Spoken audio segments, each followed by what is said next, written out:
こんにちは、みやぶんぶんです。今年もやることにしました。2024年の着物購入品紹介の動画です。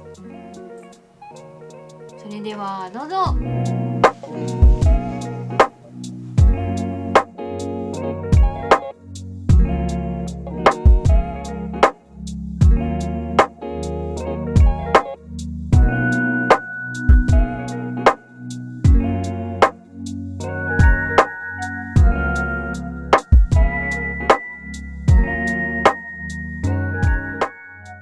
まず最初に去年の京都旅行で購入していたものをご紹介できていなかったので、そちらを紹介させていただこうと思います。こ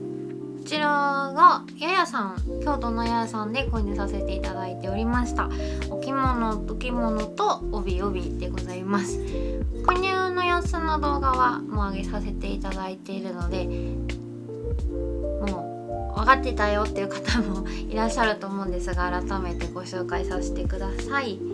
今回のテーマが黄色っぽい黄みのある帯を合わせる時に着たいお着物っていうことだったので、まず茶色みのある着物を選びました。こちらがですね、縦にラインが入っていて、でお花とかも入っているので、ちょっと繊細な感じにすごい素敵な着物です。ちょっと羽織ってみますね。軽くですが羽織ってみるとこんな感じになります。袖がすごく長くてですね、そしてこれ騙し袖もつけていただきました。ややさんでこのハンジュバンとか着た時にもうハンジュバンというか筒袖のハンジュバンとか着た時に袖中ちゃんと袖があった襦袢を着てるように見せるための騙し袖をつけていただきました。こちらはややさんで購入したお着物であれば加工費追加でどれもつけていただけます。この赤い感じでアンティークっぽい感じがすごい嬉しかったです。生地はお任せで選んでいただきました。個人的には茶色に苦手意識があるのでどうかなと思っていたんですが、意外とこのちょっと赤茶っぽい感じはまあそこそこ似合うなと思って買いました。でこちらがですね、セミアンティークのお着物になってます。こっちも着てみますね。こちらも着てみるとこんな感じです。赤い正方形なんですけど、ダイヤっぽい感じに配置してあって、あとこのシャシャシャシャシャシャっていう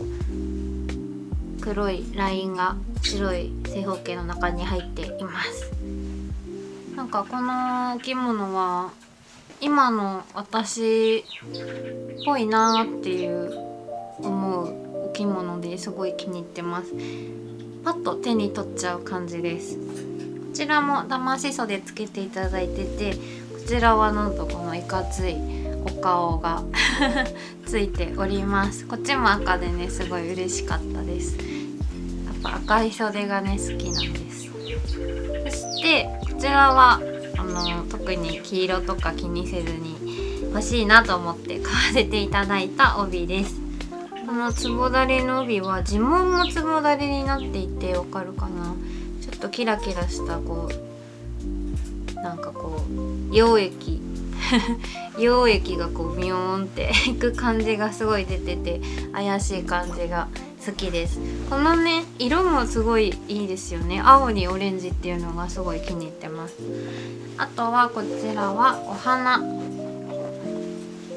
と、あとお城、建物みたいのが載っててすごい西洋の空気を感じる帯です。これは双子がいるんですよ。だから誰か私とお揃いだと思います。にゃーんにゃーん、かわいい。どうですか？かわいいですよね、この帯。これもややさんの仕立て直しの帯なんですけど、このサイドの足し布が黒なので額縁っぽい感じで、よりこの中の絵画っぽい感じが入るなと思っております。こっちの帯はね、なんとまだね丸窓のややさんにもう双子もう一人の双子がおりますので、気になる方はぜひお揃いしてください。ハロウィンとかにね最適ですけど、全然可愛いですから、ハロウィン以外もね可愛いですから、一緒に締めませんか続きまして、こちらは戻り橋さんで同じく京都旅行の時に購入させていただいた仕立て直しですかねの帯です。なんとこれこことかすごい破けてますそれでも、結んだら見えないとこかなと思ったので購入させていただきました。値札ついてました綿じゃないけど絹かな、ちょっとカジュアルっぽい雰囲気なので、このチェックとかが紬とかにさっと締めたいなと思います。ザ・アンティークというよりもちょっと重めの感じで、シックな感じで締められる帯かなと思っております。これはねこれで可愛さがあると思います。ここは怒涛のアンティークの襦袢とか端切れから帯にしていただいたコーナーです。藤工房さんにお願いしたものが上がってきております。まずねこちらの歌和歌の帯ですね。平安っぽい雰囲気です。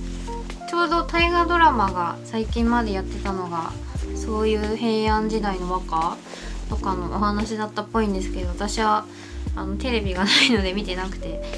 残念ながら合わせれることはできなかったんですけど、こんな感じです。こ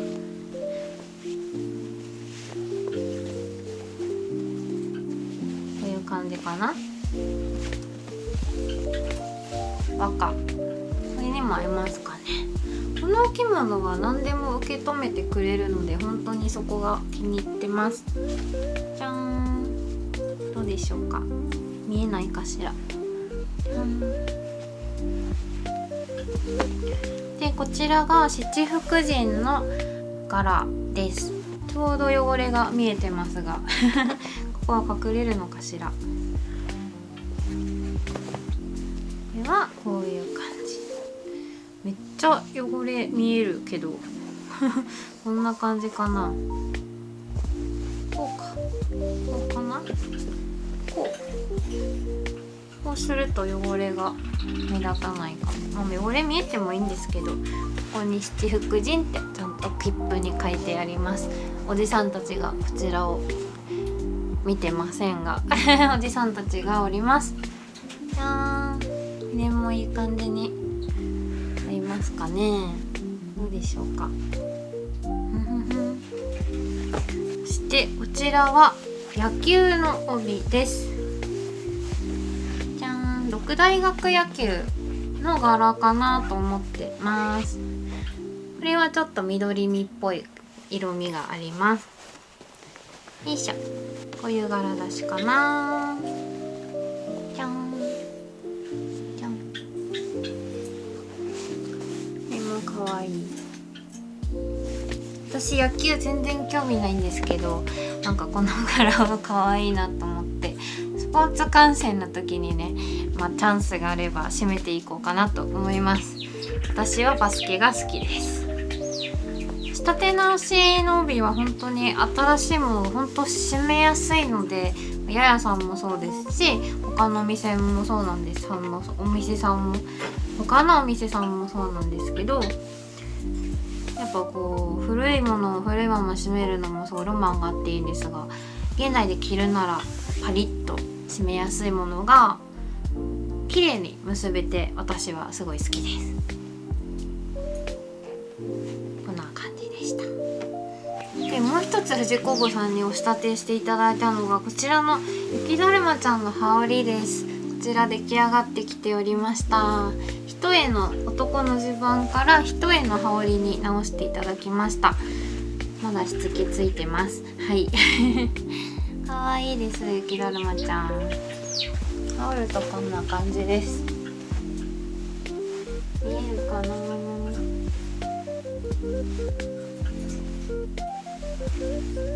真冬にはちょっとやっぱり寒いかもしれないので、春先とかに着たいなと思っております。この雪だるまの顔すごいですよね。雪かきしてる女性も美しくて好きです。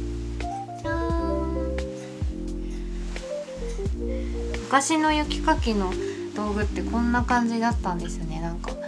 機動力に欠けそうです。機動力というか処理力が低そうで、ちょっと北海道出身の私としては不安を覚えます。可愛いのでまあよしです。続きましてこちらは確か年明けくらいにお散歩着物か何かで暮らし屋さんで購入させていただいた帯たちです。こちらがまずこちらからこちらはちょっと中華っぽい感じの雰囲気で、この地色が私の好きな青緑っぽい感じです。で刺繍も私の好きな鳥ちゃんです。なのでこれはもう即決しました。このなんかこうもやーって感じがどうかなと思ってたんですけど、無地よりはこっちの方がまあ使いやすい感じがありました。実際締めてみたらこれがちょっと柔らかい雰囲気にもしてくれてるので良かったなと思っております。タレにもこんな感じで丸い刺繍が入っております。結ぶとこんな感じになって丸々が可愛いです。やっぱ鳥柄見るとねいいなって思ってしまうんですよね。ということで次こちらです。こちらはもう言わずもがな鳥でございます。このガラガラの感じド派手なのを買ってみました。めでたい感じがしますよね。金だしお花もこれ効くかな、バラとかいっぱいお花が入ってます。でこれはクジャクでしょうか。クジャクさんがすごいかっこいい顔で写っております。目の周りが緑ですごいかっこいいです。これはねこの時のお散歩着物に友達を一緒に付き合わせたんですけどもうこれを買えということだったので買わせていただきました。やっぱこうどうせね着るならバッチコリとしたものを着たいなと思ってるのは友達も一緒だったようですこんな感じです。これにも合いますね、もちろん。じゃーん、かわいい。そしてこれだけちょっと買った時期ずれてたと思うんですけど、これも暮らし屋さんで購入させていただいた、これ多分昼夜帯になってます。多分昼夜帯になってます。この棒がついたこれですね、棒がついたお馬さんのおもちゃを春駒というらしくて、この春駒柄で前暮らし屋さんで出てた帯で欲しかったけど買えなかった帯があって、と思ってたところ、今度はこの薄い緑、柔らかい緑色で出たので、これはリベンジだと思って購入させていただきました。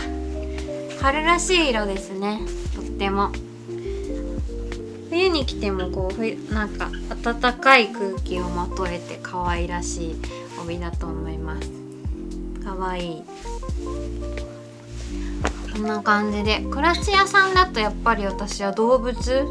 とかの帯を目にすることが多いです。ちょっとユニークな感じの動物たちがいっぱいいるので、今年も来年も2025年もちょっと目をね光らせていこうと思っております。これは絶対春先に締めたいなと思ってます。続きましてこちらは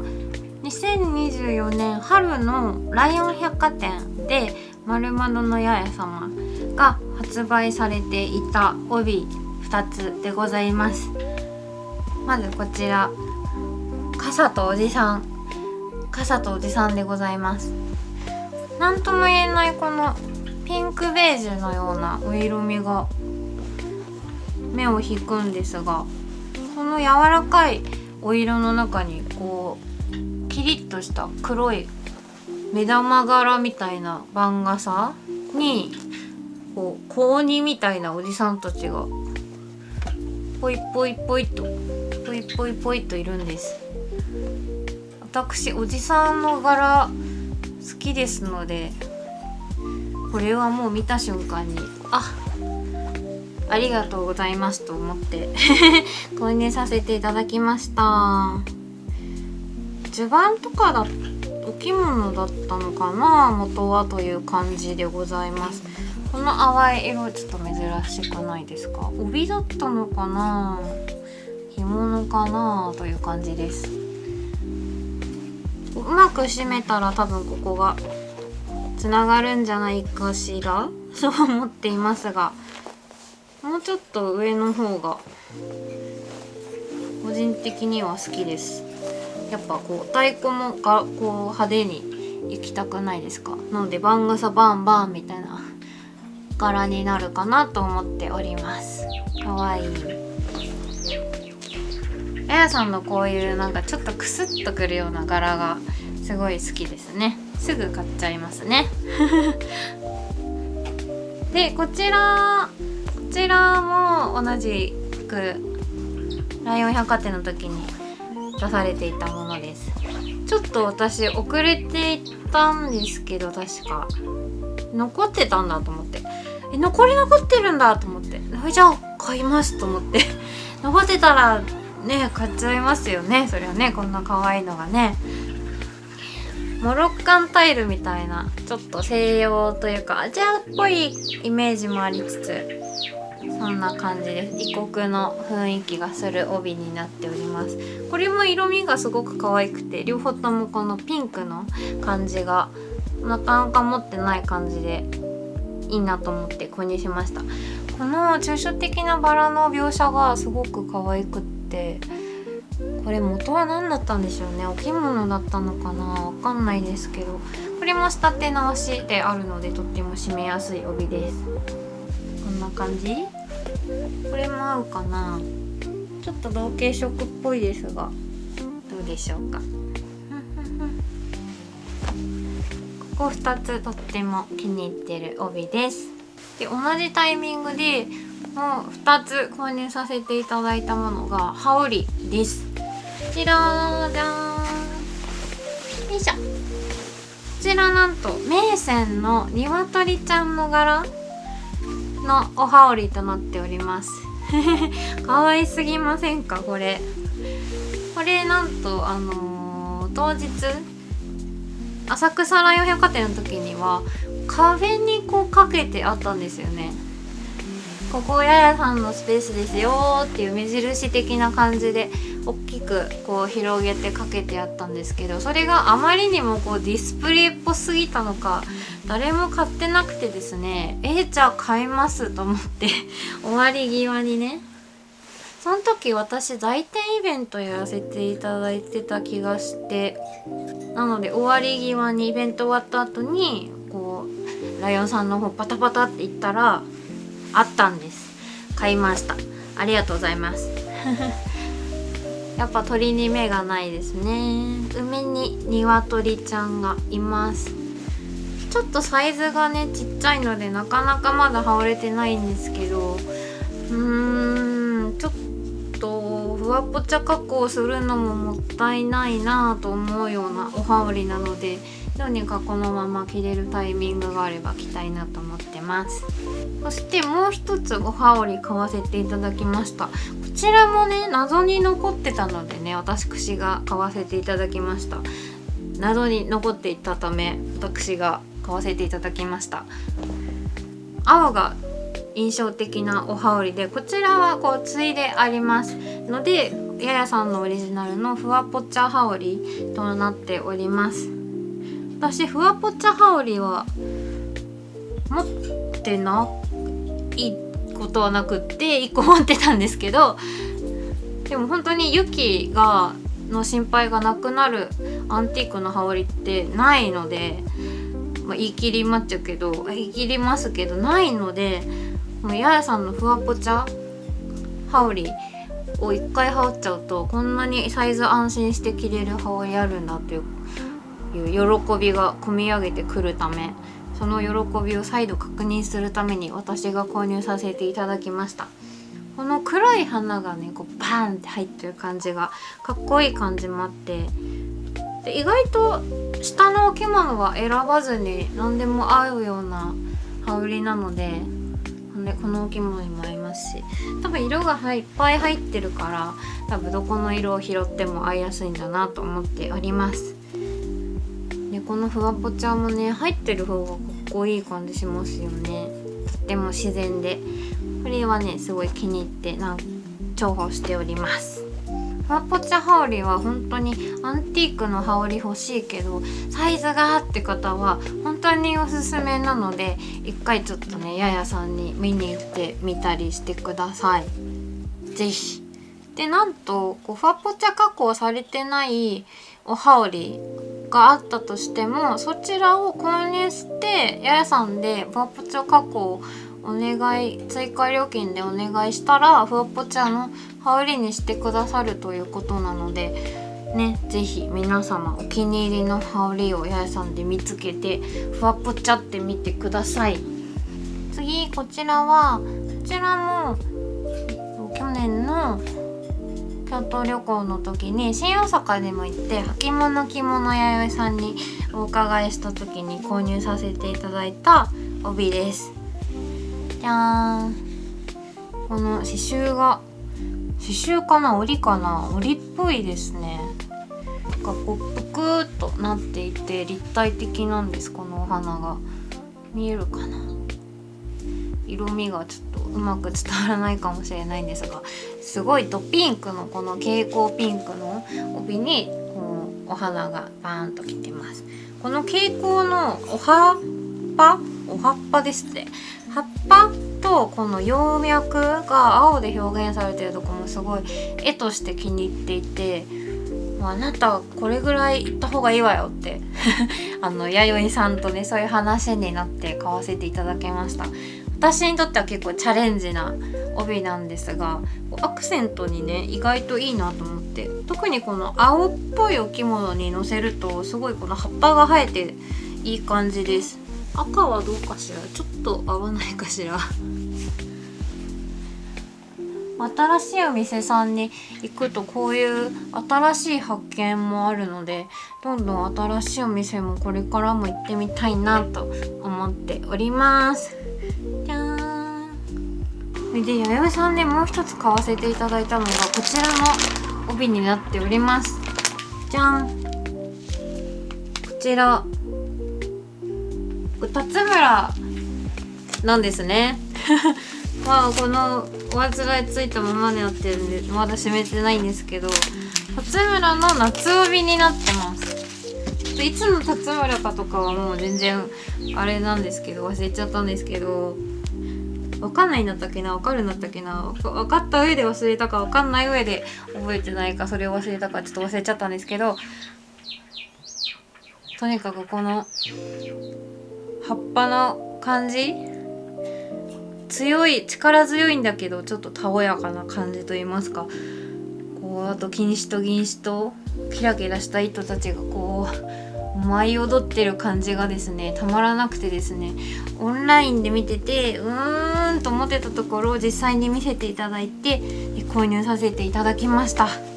夏の帯です。夏のローなのかな、これはローの帯だと思います。いやーちょっとこの格のね高そうな帯をいつ締めたらいいのかと思ってるんですけど、いつ締めましょう。本当に困ってます。でもすごい気に入ってるので嬉しいです。このね金のなんかブクッとした、これプクじゃないんです、ブクッてしてるんですけど、これとかがブクッとしててですね、これも気に入ってます。はあ、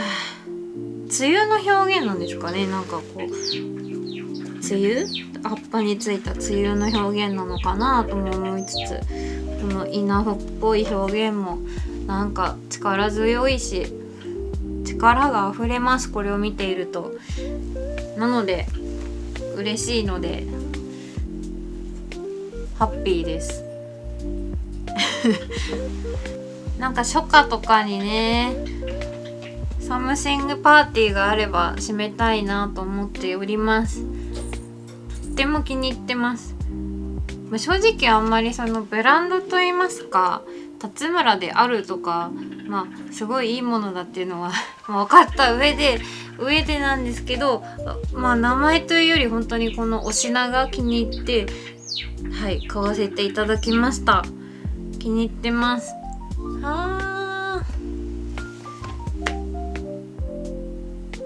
続きましてこちらがややさん丸々のやや様でちょこちょこと買わせていただいておりました帯でございます。こちらがですねお道具の柄となっております。ベージュっぽいお色味にこう可愛い色緑と紫とピンクかなの色でお道具が描かれた帯になっております。とっても可愛らしい雰囲気なんですがこの色合いが抑えられた感じがすごく素敵だなと思って購入させていただきました。この鳥ちゃんの感じとかもすごく可愛くないですか？あとこの竜のほげーって顔が好きですなんとも言えないこのペンでシャ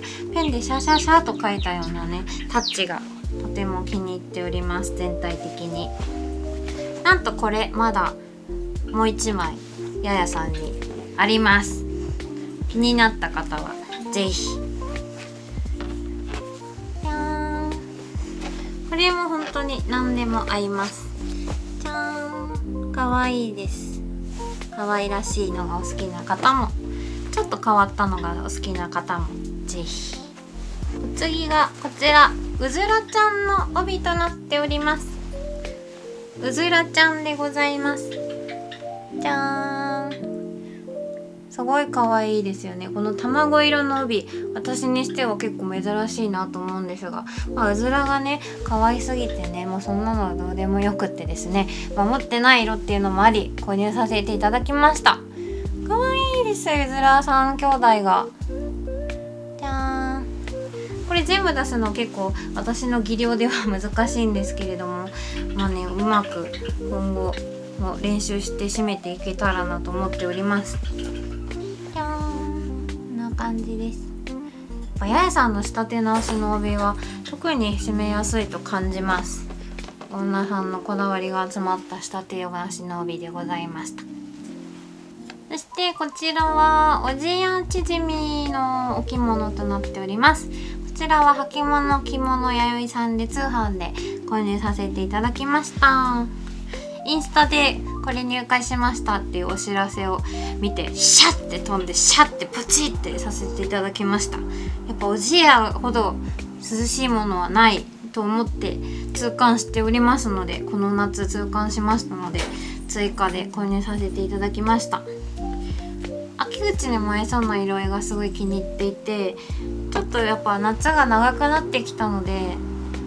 こう暦的にもうおじやとかは終わりだよって時期にもちょっと着れたらいいなと思って購入させていただきました。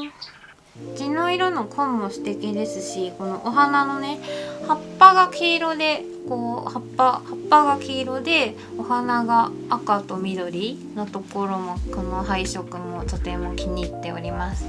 そしてやっぱりシャリシャリとしたのが気持ちよくてですね、そして涼しいです。やっぱり何着ても暑いんですけど、その暑い中でやや涼しめという感じでございます。皆様夏熱中症にならない程度にお着物楽しみましょう。私は来年は無理せずに行こうと思います。ただその中でもやっぱりお着物は暑いけど着たいなーって時にはおじやが大活躍すると思います。これ本当に買ってよかったです。ベストバイに入るかもくらいです。続きましてこちらが秋口のお散歩着物で購入させていただいたお着物と帯になっております。こちらの帯はまずお猿さんです可愛いですよね。この表情が何とも言えなくて、お母さんが子供たちをお世話してる感じが可愛くて購入させていただきました。こちらは履物着物弥生さんの商品でした。確か何かから押し立て直しされた帯だったそうで、あとお猿の帯がその時3本もあってですね、3本もある中からお猿の帯を選べるなんて二度とないよみたいな話をさせていただきながら購入させていただきました。私これから干支を全部一周揃えたいなと思っておりまして、帯とかお着物でその第一歩としてお猿さんを購入させていただきました。このふんわりなお猿さんの毛がなんとも暖かそうで気に入っております。ふわふわなのがいいです。やっぱり猿だから何でもいいというわけではやっぱないなと思うので、この顔と手の描写がすごく可愛くないですか、これはなので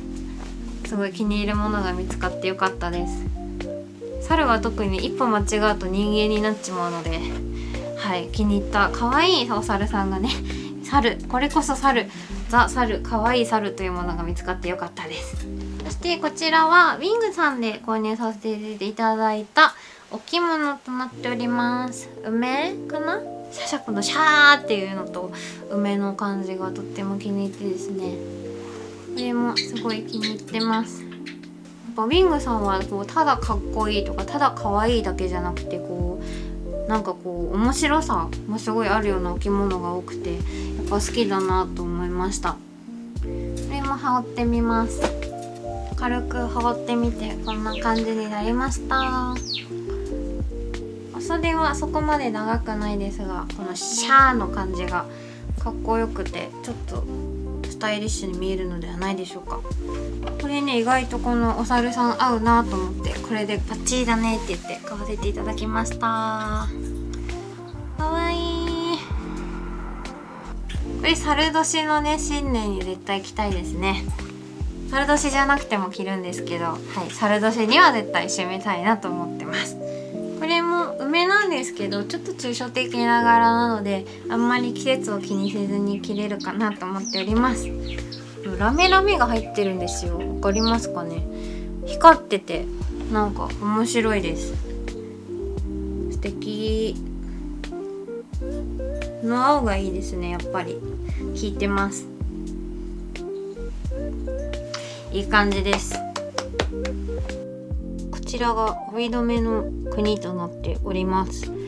2024年はですね、ちょっとお着物と帯私買いすぎたんじゃないみたいなことをにわかに思い始めまして、なので次は帯留めじゃないかと思って帯留めをちょっと探して買ってみた年でもありました。まずこちらがウィングさんで購入させていただいた、これは曇り水晶だったかな、ちょっと覚えてないんですけど、これがねすごい使いやすくてですね、何にでもポッと乗せるだけでちょっと華やかになるので気に入っております。特にモダンなコーディネートの時にすごくよく映えてくれます。あとはお着物全体が花柄とか結構曲線のものが多い時に、こういった直線状のものをお腹にピッと乗せるだけでちょっとピリーと締まったコーディネートになるので重宝しております。そしてこちらが青少丼さんで購入させていただいた竜のかわいい帯締めと帯留めセットのものでございます。今年辰年だったのですごく季節感のある帯締め帯留めでもありました。この淡い感じがすごく爽やかでですね、大きくてすごい存在感ですけど、もう結構大きい、これぐらい大きいんですけど存在感があるんですけど、色が結構爽やかなのでそこまでごつみを感じない感じの帯留めです。そしてこちらがなんと翡翠です。こちらも青少さんで当産で購入させていただきました。翡翠なのに結構リーズナブルでして、それも多分ここが割れてるからかなと思ったんですけど、あんまよく見ないと分かんないので、これはですね逆に竜と比べると結構小柄なんですけど、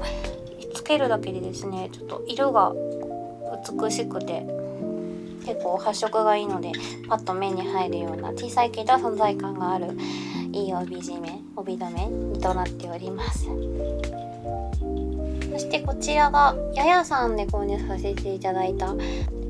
粉の絵画っぽい宝尽くしでございます。こちらもですね、黄色っぽい帯とかが最近増えてきたので、そういった帯に合わせると紫がよく映えて、この柔らかい小豆色の帯締めがとってもこうなんというか黄色いコーディネートに映えるというか、で周りがちょっと金っぽいので、そこもまた黄色っぽい色に合う感じが気に入っております。黒も入ってるので、なんだかとても使いやすい感じです。そしてこちらがまた清少堂さんで買わせていただいた金鉱山の作の鳥ちゃんがいますねの帯留めとなっております。これがですね、なんか裏がちょっと変わった形になっていて、ここに帯締め通すんですけど、ヒュッと引っ掛けるだけでとっても存在感がありまして、こう古典っぽい雰囲気もあるんですけど、この瑠璃色っていうんでしょうか、この青の藍色かながとっても存在感がありまして、モダンな感じにもとっても合ういい帯締めです。帯留めです。美しいですね。そしてこちらがややさんで購入させていただいたタコと、これはマリかなの帯留めとなっております。こちら帯締めも合わせて買わせていただきました。ちょっとここが取れちゃったりしてるんですけど、その分リーズナブルで買わせていただきました。タコがすごい可愛い感じで、和のテイストの帯とかをするときにより一層その雰囲気を引き立てるのに使っています。正月っぽくもありますが、とっても可愛くて気に入っています。やっぱこの銀細工っぽい感じがど何にでも合わせやすくて気に入ってます。こんな感じで2025年も引き続き帯留めも深掘りしていけたらいいなと思っている次第です。そしてお次がこちらは秋のライオン百貨店さんでややさんで購入させていただいた帯2つとなっております。こちらがですね、一家に1台あったらもう使えること間違いなしのアールデコ、アールデコの帯となっております。このトウモリコシのような実のようなブドウのような謎のものが面白くてですね、あとこのリズムがありますよね。この縦のラインにクンクンクンクンって感じで、マッキーでねキュッキュッキュッキュッってリズムよく書いた感じのこのやっぱリズムがとっても気に入ってですね、いやちょっと我慢せねばと思ったんですけど我慢できませんでした。なので買いました。できるわけありませんでした。この一家に1台のアールデコ帯、いやーこれなんかいいですよね。これややさん作ってくれないかなあと10本ぐらい。皆様多分ねとっても使いやすいのでね、何でも合うと思うんですよね。何でも合うと思います。あとこちらがですね、なんと買えました。モガのモダンガールさんの帯でございます。ややさんのこちらもややさんの仕立て直しの帯でですね、もう本当に気に入ってですね、悩んだんですよ。いやー買いすぎじゃないですか。だってね人生を通してね、でもねこんなの我慢したらね体に悪いですから、悪いのはいけないですから買いました。このモダンガールたちのですね髪の中の描写がこうくるくるくるだったりとか、てんてんてんてんてんてんとかですね、いろいろ違ってこうなんかこうパパパパパってなってたりとか、それが面白いんですよね。いろんなモダンガールたちがいます。私もこんな素敵なガールになってみたいものです。そしてなんといっても両方ね黒い帯っていうところがやっぱ使いやすいんじゃないかなと思っております。私今年からも自分の半襟は、ほぼほぼ黒でいこうと心に決めましたので、やっぱ帯もねこう襟と合わせて黒にしたらすごい締まるなと思ってるのでいいと思います。今回のライオン百貨店さんもですね、私はもう朝一で近くのドトールで30分前ぐらいから待機して朝一でこうペッて並んで入手できました。ありがとうございます。どっちもね大事にアールデコ私大好きなので締めていきたいなと思います。たくさん締めたいです。たくさん締めると思います。すごい使いやすいので。さあそしてこちらの帯は先ほど届きました。年末まで配達屋さんお疲れ様です。こちらはですねシャムちゃんの帯です。着物やびさんの通販で購入させていただきました。私シャモのお着物持ってるんですけど、やっぱシャモね可愛いんですよね。こうなんて言うんでしょう、この怒った顔というんでしょうか、勇ましい顔というんでしょうか、シャムちゃんがね好きなんですよね。ということで買わせていただきました。これは多分仕立て直しとかしてないもので、確か長さもちょっと短くて333センチということです。なんということだ。うまく締めるとこんな感じに柄が出るのかなと思います。やっぱ可愛いですね。これも黒地ですね。やっぱ黒地の帯ハマってますね私。じゃーん。これはもうバッチリですね。このお着物にも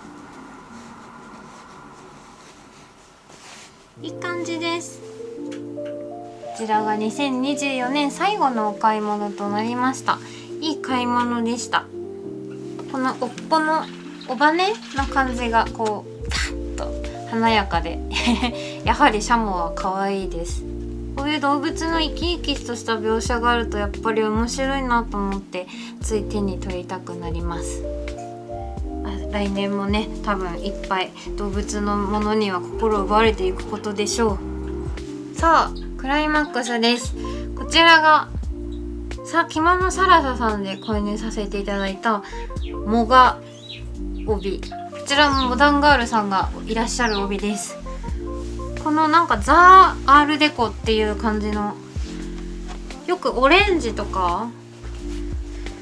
黒で柄が入ったザ・アールデコみたいな帯欲しいなと思ってたんですが、結構オレンジ味の強いものが多い気がしていて、個人的にちょっとオレンジに苦手意識があるのでと思ってなかなか買えずにいたんですが、この度なんと黒メインでこんな素敵な帯があったので買わせていただきました。こちらはですね散歩着物に遊びに行った時に買わなかったんですけど見ていて、いやーいい帯だなと思って湧いたんですが、その時は買わなかったんですね。そしたらですね、その動画、お散歩着物に行った時の動画を編集してたらですね、これをもう一回見てしまいまして、これやっぱ欲しいと思ってサラサさんのインスタに DM させていただいて、こちらまだありますかってお聞きしたらまだありますということだったので購入させていただきました。思い切って。いや本当にこれ分かってよかったです。もうこんなね素敵なねモガのねないですよね、なかなか。素敵なのはねいっぱいあるんですけど、私的にはこのドストライクだったので買えてよかったです。嬉しいです。こちらは何かからの仕立て直しなので、次々で作られております。なので黒い部分が多いですね。前柄の部分と太鼓の部分はしっかりこう柄が出るようになっているみたいです。じゃーん。なんかバンドのところを出しても可愛いですね。嬉しいです。本当に可愛い。こう手先のところもこんな感じにちょっと柄が出るようになっております。それこそさっきまで着てたややさんのセミアンティークのこう赤のダイヤ柄のお着物にもすごい合うと思いますし、ちょっとモダンな雰囲気でお着物着たい時にこれは大切に締めたいなと思っております。さて2024年、お買い物消費、2024年総決算、これで次が最後の紹介となります。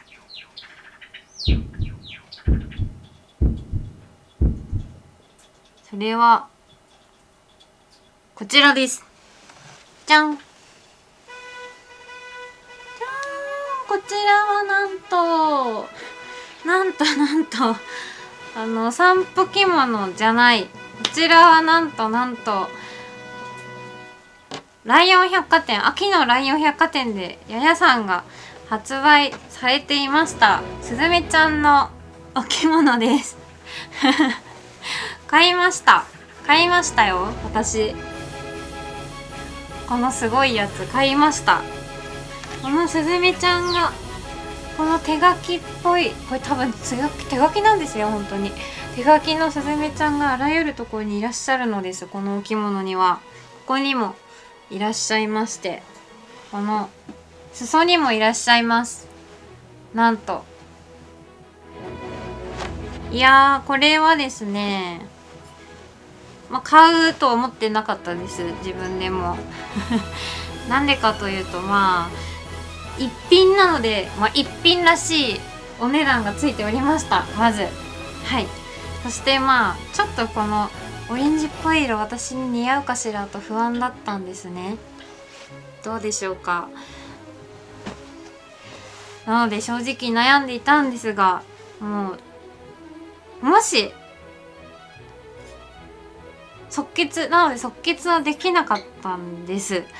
なので朝一で行った時もちょっと決断はできなくって、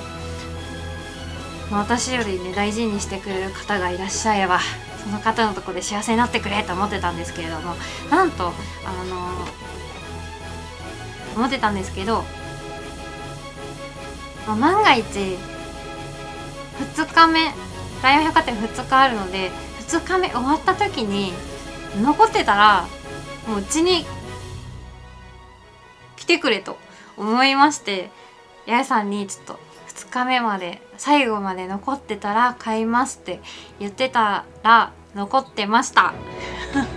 残ってたのでうちに来てもらいました。潔く。いやー、これね、着てみた様子とかはややさんのライオン百貨店のね商品紹介の時の動画でも散々着てるので、そちらをね見てみてほしいんですけど、一品すぎてですね、私にはもったいないんですが、これなんとコモンなんですよね。訪問着とかじゃなくて、上下がないので、コモンなんです。コモンでね、めちゃくちゃいいものなので、ちょっとどういうタイミングで着るかっていうのはすごい迷うんですけど、カジュアルだけどここぞという時、いつかはわからないんですけど、ここぞという時になんか友達の誕生日とかそういう時にって気合い入れてきていこうかなと思ってます。なんとですね、このお着物後ろ幅が28ぐらいしかなくてですね、私はこのお着物を着るために後ろ幅28の女になることを決意いたしました。ということで、私の2025年の目標はマイナス10キロです。皆様応援してください。よろしくお願いします。なので2025年は後ろ幅28センチのですね、これが似合うたおやかな素晴らしい人間になることをここに誓わせていただきます。皆様応援よろしくお願いいたします。ということで最後の紹介でした。すずめちゃんです。2024年お着物お買い物総決算いかがでしたでしょうか。今までは上期と下期で半期ごとにお買い物編集会やらせていただいたんですけど、もうちょっと今年の上期やらなかったのは、もうお買い物シーンをねただただ紹介し続けるってなんかちょっと下品かなってちょっとだけ思ってですね控えてたんですが、試着会、ややさんとやらせていただいている試着会でお会いした方々に買い物のね商品紹介がやっぱりいいですよって言ってくださる方が結構いらっしゃって、じゃあやってみようかなと思い今年もやらせていただきました。ただね、思ったのは今年は数は全然買ってないんですよ。数はいつもに比べると全然買ってなくって、その分ね、今までもこう一品一品大事だったお買い物品がよりこうもうちょっと濃縮されてこうギュッとなって、より今の私の可能性を広げてくれたりとか、新しいね目標ができるようなお着物だったりとか、ちょっとモダンな感じがここ何年かはずっと好きなので、そういったものをもうちょっと強化するようなお着物とか帯だったりとかを集められたかなと思っています。やっぱりアンティーク着物の好きなところって一期一会この子しかいないっていうところが結構好きだったりするので、やっぱこうためらわずに買ってこれからも買って楽しんでいきたいなと改めて思いました。皆様もなんかこの動画を見て、私ももっとアンティーク楽しもうとかお着物楽しもうとか、こう明るい気持ちに少しでもなっていただけたら幸いでございます。来年もね、素敵なお着物たちと出会えることを楽しみに生きていきます。それではご視聴ありがとうございました。チャンネル登録とグッドとコメントよければお待ちしております。よろしくお願いします。シュー